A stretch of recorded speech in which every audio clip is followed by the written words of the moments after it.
Germany's foreign minister has pledged continued military aid for Ukraine. Johann Wadephul said supporting Ukrainian sovereignty is essential for the defense of Europe's freedom and values.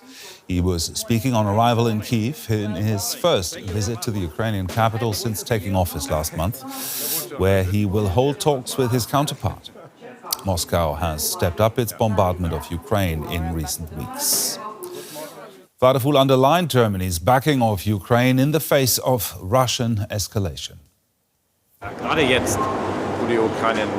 Especially now, when Ukraine is in a very difficult situation. I would like to make it very clear here with a comprehensive visit that we see this war in all its dimensions. And that we will always find the right answers so that Ukraine can survive this situation and preserve its sovereignty. And for more, we are now joined by DW's Nick Connolly in Kyiv. Nick, Wadephul has held a press conference together with his Ukrainian counterpart there. What have they been talking about?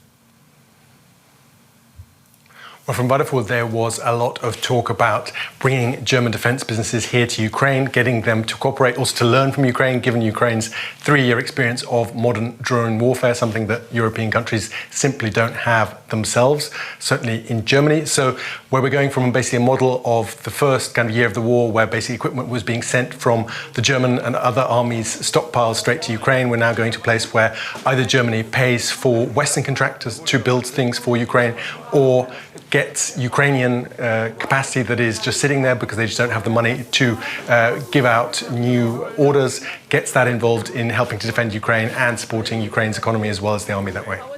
Now, why is Wadephul visiting Ukraine now? Well, he made the point that this is Germany's foreign policy priority. He has already been to Ukraine, albeit not to Kyiv. He went to Lviv in western Ukraine just a few days into his new job. And I think this is about also trying to reassure the Ukrainians who are very, very worried because they're seeing media attention internationally drifting away to the Middle East. And so they are now very, very concerned that that is also going to mean a lack of political interest and attention, and that the resources that have been coming this way will start to dry up. A central topic is, of course, air defense and finding the money to give Ukraine more of it. Is Germany planning to do that? Well, for now, there have been no concrete promises for more. We know that basically for this year, just around 9 billion euros are planned in military aid to Ukraine. That is obviously a lot. It puts Germany at the top there, especially now that the US has basically said no more aid. If you want to get military equipment, you're going to have to pay for it. But it is not the kind of quantum leap that people might have been expecting here, especially now that Germany has softened its borrowing rules that have basically allowed the government to borrow as much as it wants, or to spend as much as it wants for defence. That has not happened, and this new German government is refusing to give a kind of detailed overview of what it's handing out, in contrast to its predecessors that were basically sending out updates every month on what was being handed over. But I think one kind of thing the Ukrainians are looking at is those Russian assets. There are hundreds of billions of euros of Russian assets held in European banks that have been frozen for now, and Ukraine is getting some of the dividends, some of the kind of interest accrued on that, but it hasn't been able to get hold of the actual capital for now because Europeans are simply too worried about the impact that that kind of confiscation would have on the European banking system.